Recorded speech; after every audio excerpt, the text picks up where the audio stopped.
Şöyle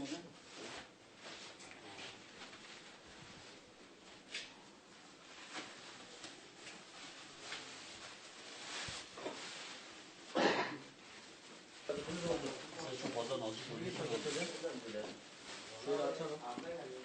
Bu şekilde marketten diyor.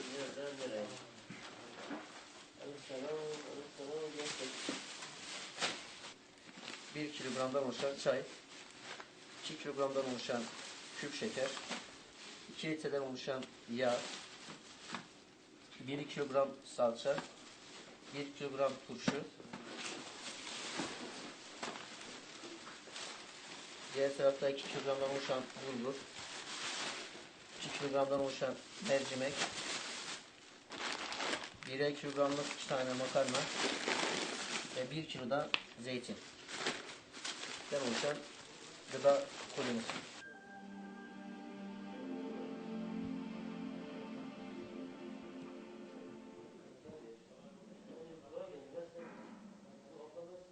Sonra şeyimiz, kuşumuz, reçelimiz. Reçel yine turşu verdik ya, bir sayılır. Yani çünkü elimizde şey çoktur.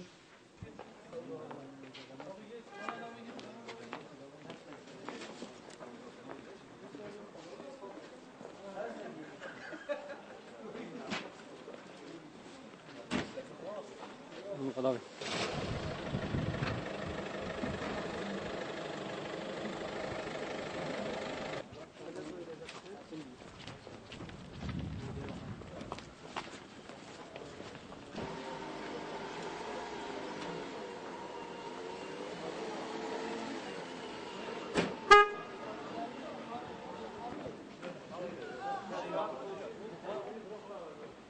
Biz daha önce de bu uygulamayı 3-4 ay önceden zaten başlatmıştık.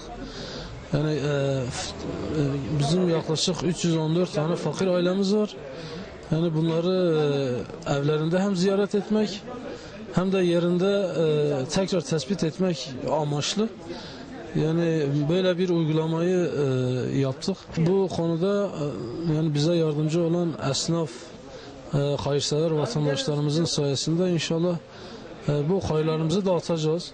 Bugün yaklaşık bir 40'a yakın ekiple yardımlarımızı gönüllü hayırsever kardeşlerimizle beraber dağıtacağız inşallah. Toplamda 314 aileye gidilecek. 3 kişiden oluşan 40 ekiple dağıtım olacak inşallah. Bizim her ay düzenli dağıttığımız yardımlarımızdır. Tabii bayramın üzerine gelmesi biraz daha iyi oldu. İnşallah bayram, Kurban Bayramı içerisinde de kurban dağıtımımız olacak. Bu mayanda yine fakir ailelerimize yine gitmiş olacağız inşallah.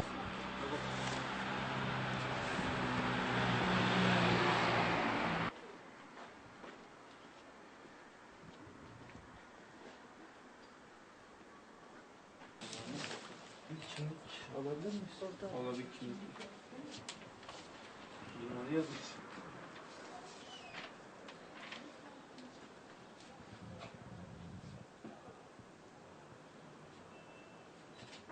Abi tamamdır.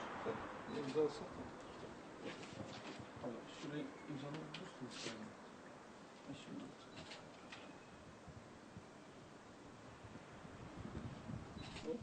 Tamam. سيمانة شهر مرة شهر يا شهر وابر من ده ضروري ليه يا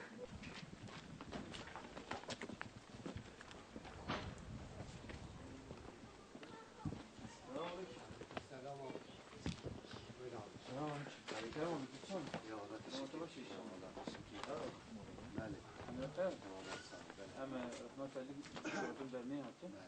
Düzenli yardım oraya. Dayan ama. Evet. Diyor mu? Evet.